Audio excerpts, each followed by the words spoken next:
Maybe that's a feature. Yes!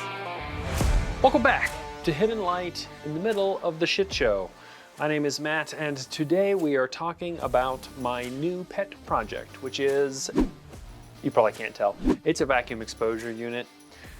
I have seen these on the internet in surprisingly small sizes for surprisingly large amounts of money, and in very large sizes for ridiculous amounts of money. And my DIY brain won't let me do it. I'm not going to pay $5,000, $8,000, $10,000 for a vacuum exposure unit. I'm not doing it. So, of course, I'm going to try and make my own. This is my prototype slash proof of concept. It is a 40 by 50 inch exposure unit that will allow me to expose the 30 by 44 inch sheets of Arches Platine that is my standard size paper. If it works at this small size, then I will take the same proof of concept and scale it up. So far, I think I'm into like $500-ish of material. I'm not done with the build yet. I'm still missing some things. But I wanted to show you kind of where we're at and why I've chosen to do some of the things that I've done on this project.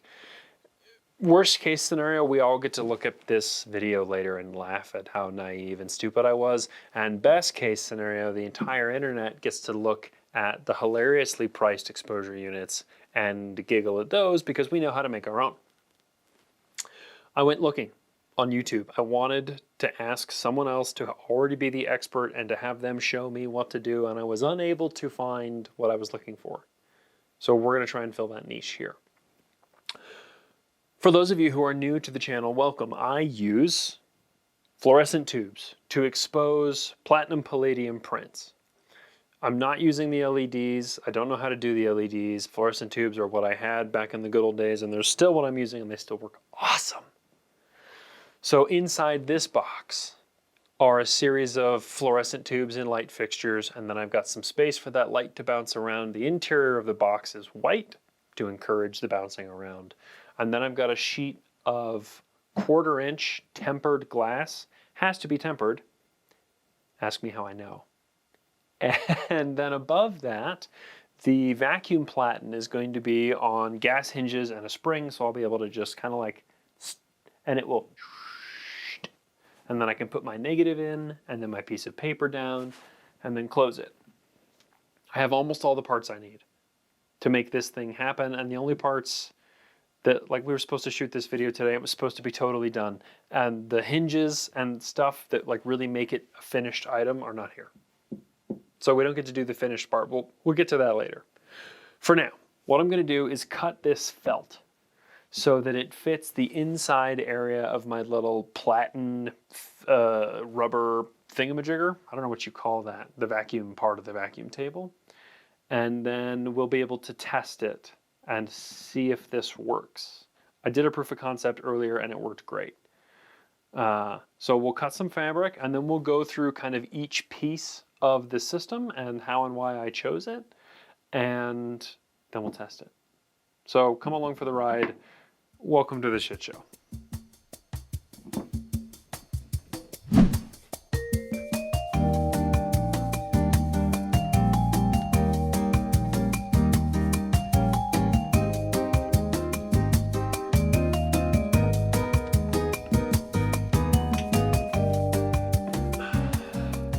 You would think that with a vacuum table, you would just place rubber against the glass and then it would suction there. And that works, except that the source of your vacuum being one tiny point, it just sucks a circle of the rubber and then you don't actually get vacuum throughout the rest of it.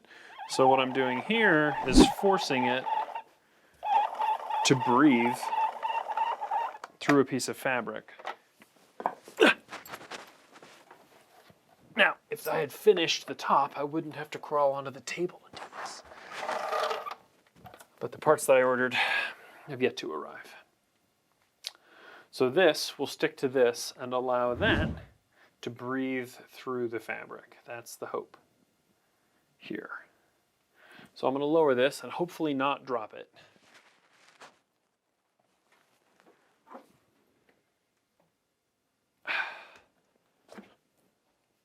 Excellent. The duct tape is not the permanent solution. And those of you who would like to sass me in the comments, I encourage you to do so. Doesn't bother me none. Well, I mean, it does. I'm actually quite fragile. I just don't read the comments anymore because some people are mean.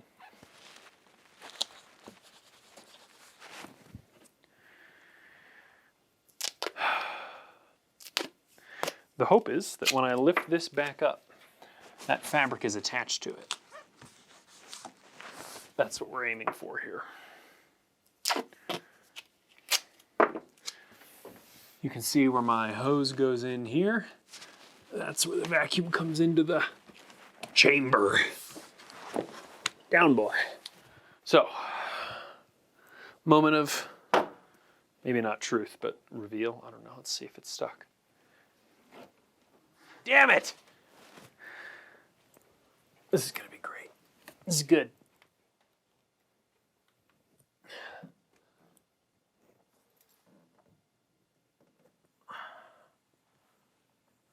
That actually worked way better than I thought it would.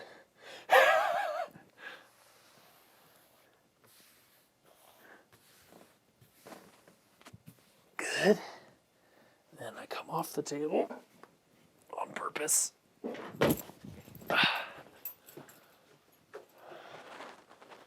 This is the important part right here. So this fabric exists so that where the vacuum enters this sealed off chamber, it pulls vacuum from the whole area and not just from like right here. I love it.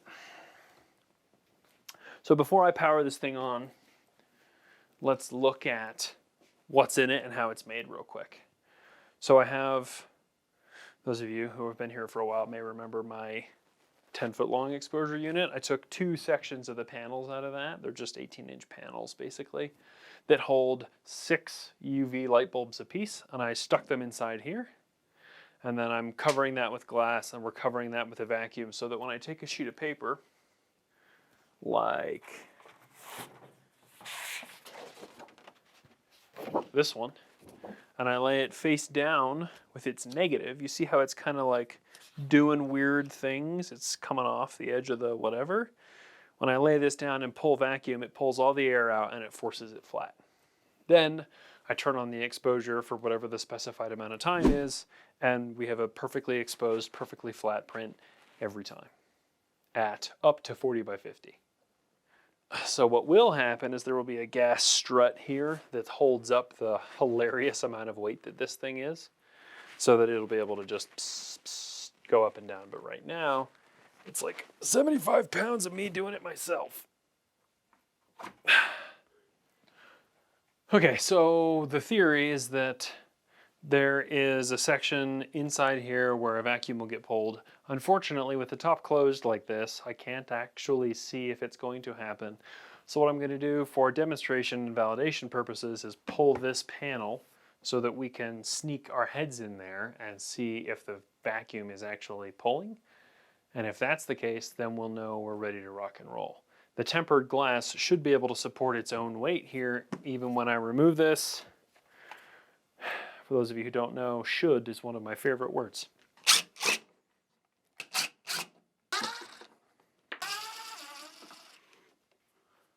Bows a little, but not too much. That'll be just fine. Okay, so now we can look. In a studio, if only we had lights. If you don't have one of these, I'm not sponsored, but oh my god. Little baby like, whatever this is, mini light, sick. Oh yeah, we'll be able to see here. So what we're gonna watch for are the areas of the paper here where you can see that curl we looked at up top. This where it doesn't really sit flat. It's flat, but it's not flat. Once we pull vacuum, this should all get real flat against the glass. That's what we're gonna hope for. So yeah, And those of you who are professional electricians, don't look. Just don't. This is a proof of concept. It's a prototype. I'm not going to spend huge bucks on like the world's best vacuum pump. This is a $100 Pittsburgh 2.5 CFM vacuum pump designed for air conditioning work on cars. I bought it at Harbor Freight for 100 bucks. I got some cheapo tubing from literally anywhere that I could get it. And I do have, for my own interest and amusement, a gauge showing what level the vacuum is pulling. I'm not sure I can recommend this pump. As you may see later, it has a tendency to smoke, which I don't think is probably a good thing. The instructions say it'll run for 10 minutes plus at a time, which is great. I've done that, and it smoked a little. So we're going to just like, you know, pray. I'll plug it in, and we'll see what happens. In order to do that, I have to unplug this light, which I think is really cute, but there it goes.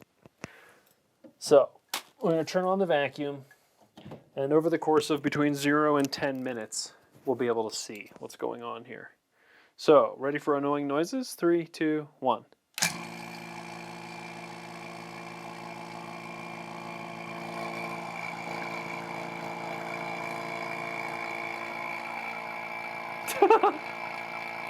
Maybe that's a feature.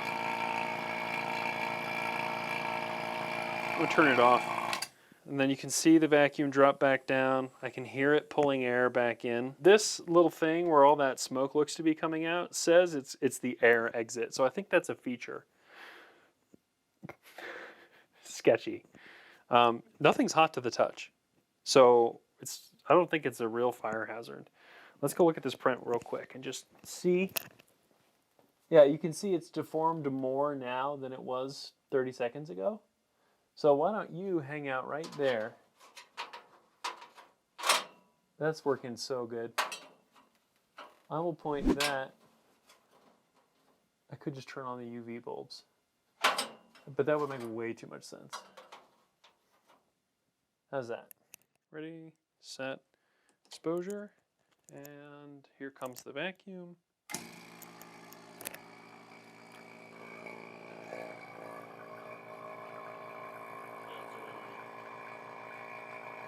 How cool is that? Okay, so let's talk about the parts and pieces that went into this, because if you're like me, you'd love a shopping list. We'll start with the frame, which is just regular old plywood and also melamine. I like this 3/4 inch melamine because it's white on both sides and it's flat as heck, which means I don't have to worry about it bowing and doing the weirdness because it's just plain flat.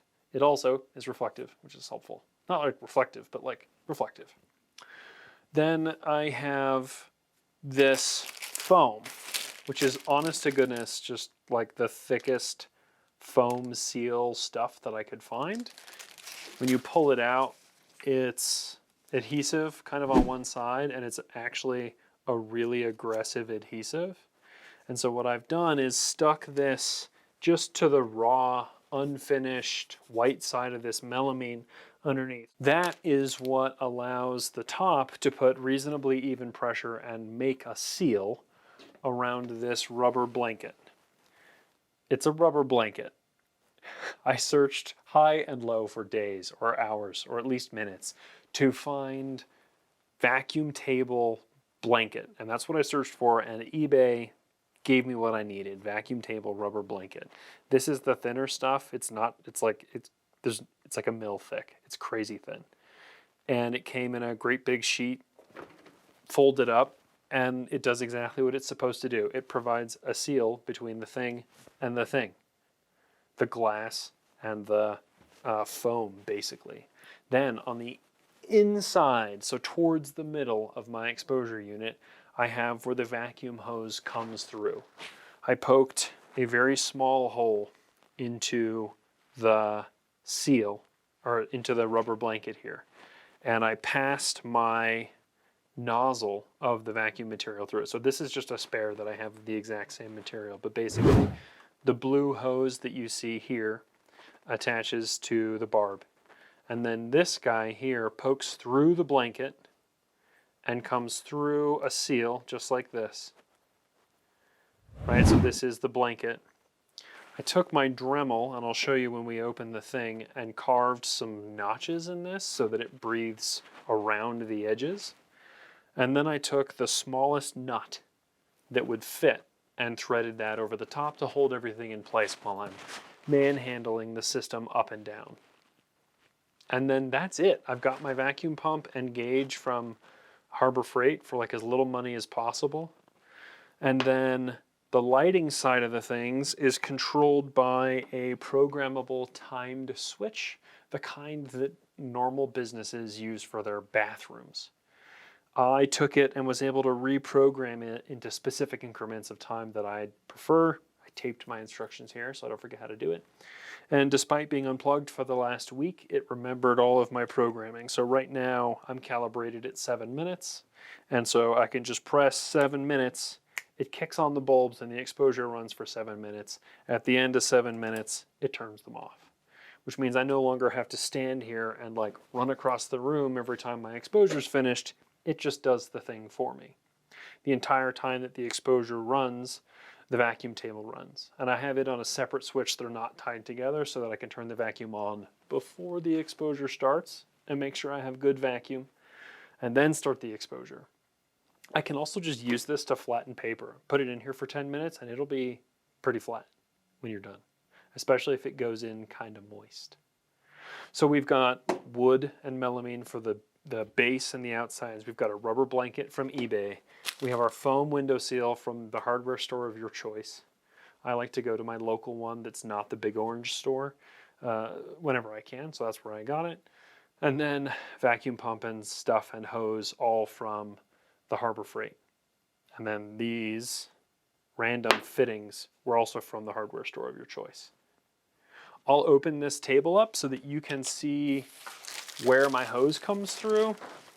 And if you look over here, you'll be able to see kind of where I had to carve out a channel for that hose to come in.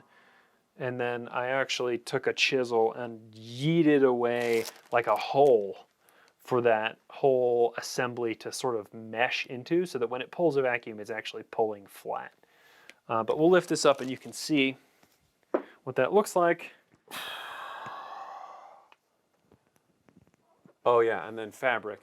The fabric is felt from Joann's, which as of the day of this recording is closing very soon, and I got it for almost nothing. But any thick, breathable fabric would work just fine.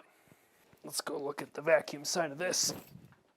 So behind this fabric is where the vacuum pump comes into the system.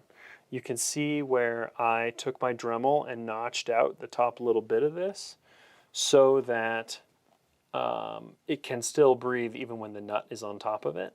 And the whole thing, as you might be able to see, kind of wiggles around, and I can recess it. And then if I push on the blanket, you'll see this is where my foam edges are, and they come all the way down here. And so it sits well behind all that. And then with this blanket over the top, which is really important actually, it distributes the vacuum throughout the entire system. I tried it without this, and it pulled a vacuum right here.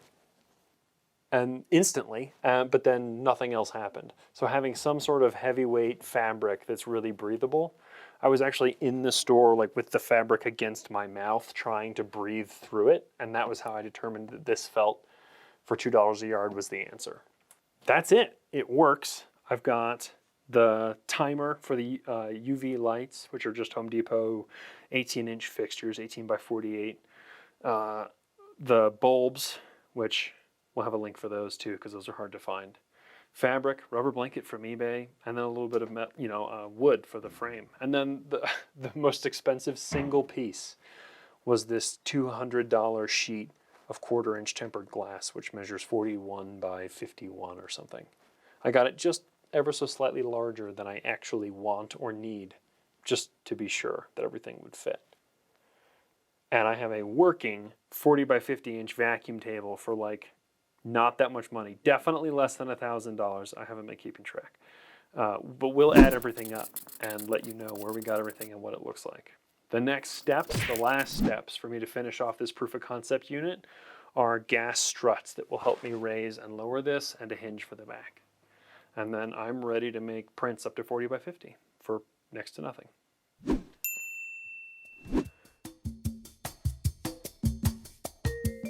Okay, so the build is finally finished. Isn't maybe the right word, because this whole thing is a proof of concept and like a V1. It will eventually be prettier and more better than this, but the proof of concept is ready to rock. I got my, finally, gas hinges in, so this lid supports its own weight and can be lowered gently. Oh, so much better now. I also put 2 of the most ridiculous hinges I could find on the back. So everything is assembled and ready to roll. I have tested it and used it, and it works. I have also learned some things about this vacuum pump. You remember that smoke from earlier? It's not smoke. It's actually aerosolized oil particles, which are 1, really bad for you to breathe, and 2, a feature of cheap vacuum pumps. A real man would buy like a nice, expensive $500 vacuum pump, and someday I will get there. But for now, I'm going to attempt to build a filter system that will allow airflow, but not allow fine oil mist into my lungs. I may or may not have, in the process of using this unit over the course of a day, set off the smoke alarms with that aerosolized oil, and I'm not keen to do that again because it's really not that much fun. And then the fire department shows up and they want to know what your problem is and why you keep doing this. So we are going to attempt to make a filter for this. I've seen one person on the internet who made a version of this, and his version was pretty cool. But I think hopefully my version is smaller and more better. What I'm going to do is effectively fit this stack of PVC things on top of where the air goes out. The reason the oil gets aerosolized is the air exhaust goes through the same chamber where the motor gets its oil. Which I don't know how it works, I just know that it's annoying. So I'm going to take this household filter and cut it into pieces and stuff it into this homemade filter contraption and pray that less or no oil aerosolization happens in a form that I will now breathe. Then, because we're here, we'll make a print and show the whole thing start to finish in its functioning form. And then sometime later when I move it to Indiana, I'll make it pretty. Sound good? Sounds great. Let's build us a filter. The first and most important, and actually the hardest part of it, was adapting the stock cap that allows air out and oil to some sort of system that I can use and make it bigger. So I've got myself a 5/16 flare fitting, which is a nice fine thread that fits into the top end of the motor here, and then that adapts to this PVC 2-inch adapter, which I can then adapt to literally any PVC things that I want. And I'm just going to fill this with filter material. So, thread that guy on there. Thread this guy on here. Boom. Now I'm ready to do filter stuff. The only 2200 filters that I could get at my local hardware store also happen to be Bluetooth, which I super extra don't need. That's why there's this weird nipple on the filter. Ah! Ah! Why do humans have to use so much plastic? I hate it. Beautiful. Now we're going to take this $40 filter and ruin it. These poor scissors have been used and abused. Don't cut your fingers. Ooh, it's sharp.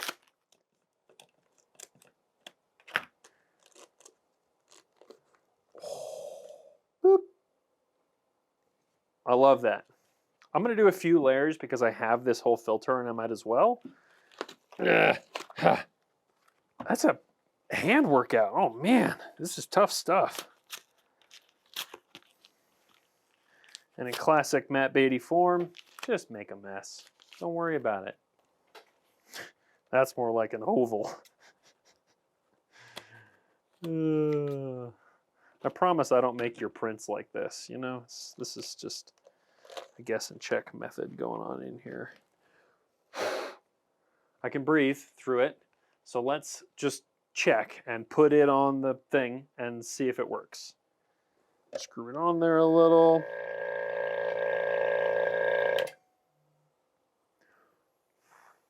So that's the right general idea, and it's a lot less aerosolized oil than I was getting earlier. So I'm just going to continue to rinse and repeat and add layers here that will hopefully absorb some of that oil shenanigans. Don't cut your fingers off, dummy.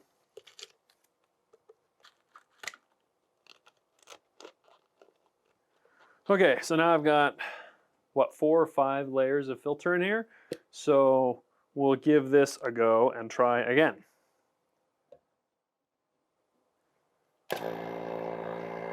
I'll let it pull vacuum for it to smoke.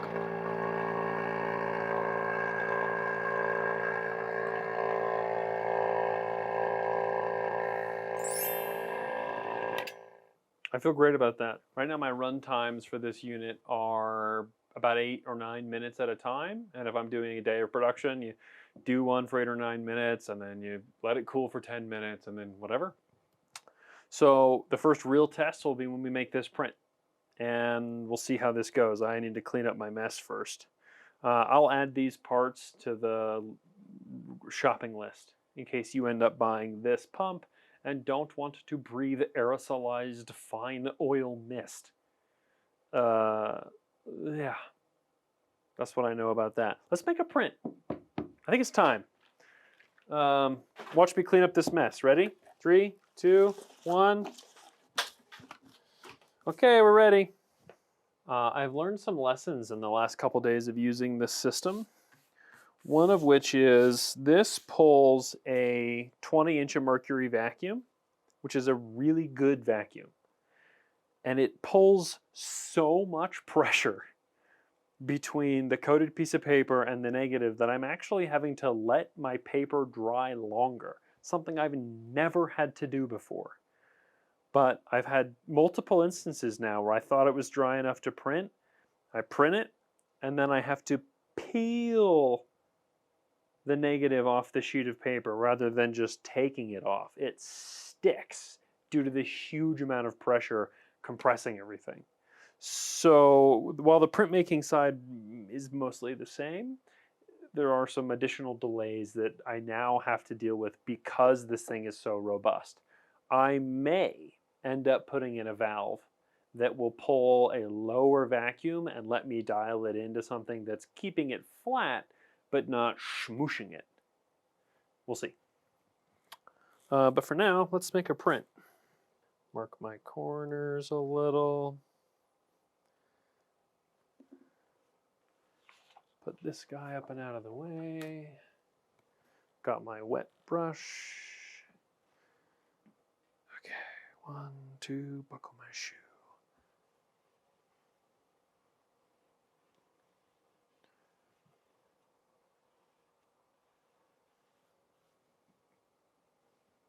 So Alex brought up a good point when we were filming. Why bother with a vacuum table? Who cares?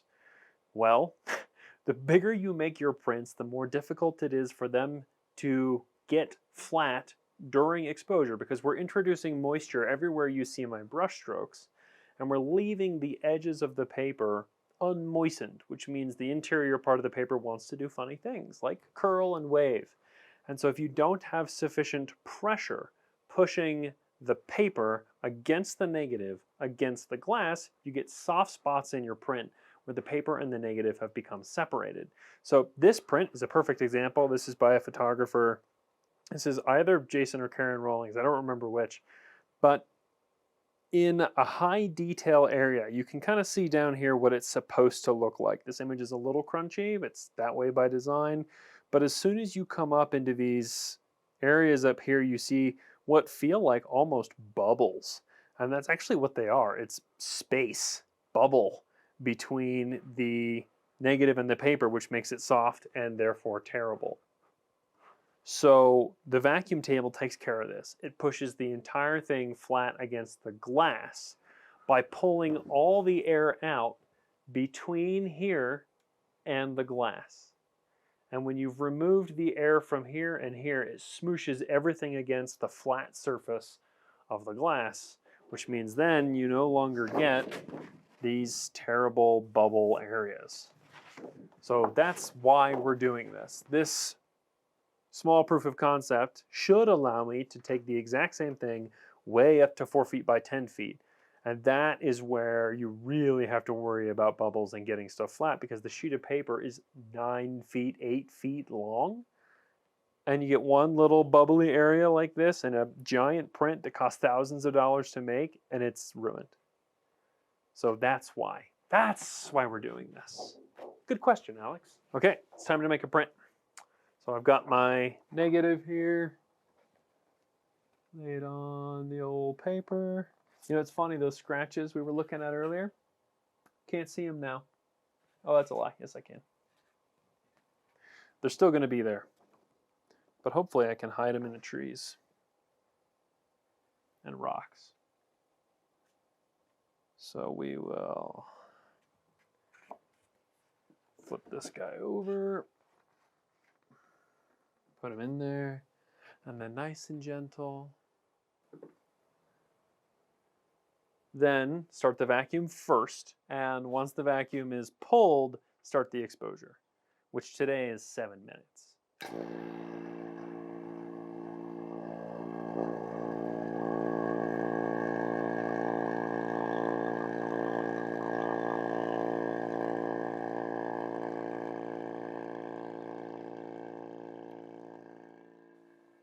Okay. So we can see here that we got a really good vacuum, because the negative is being pushed against the paper, or the paper is being pushed against the negative, I guess, so hard that there's actually a line that you can see all the way around where the negative has been smooshed into the paper. So when I pull this thing up, I waited long enough, thank goodness. So it didn't stick, which is good. My paper was dry enough. And now we're ready to develop this and see how it looks. But I bet you anything it's going to be really sharp. And that's exactly what we want. Actually, I should bring the print.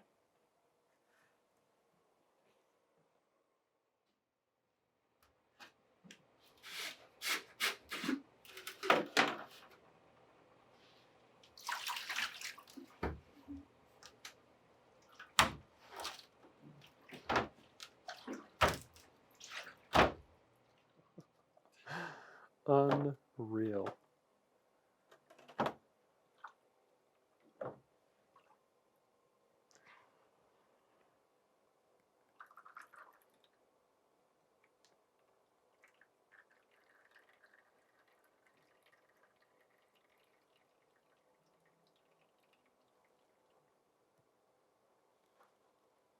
No fucking bubbles, I'll tell you what. Okay.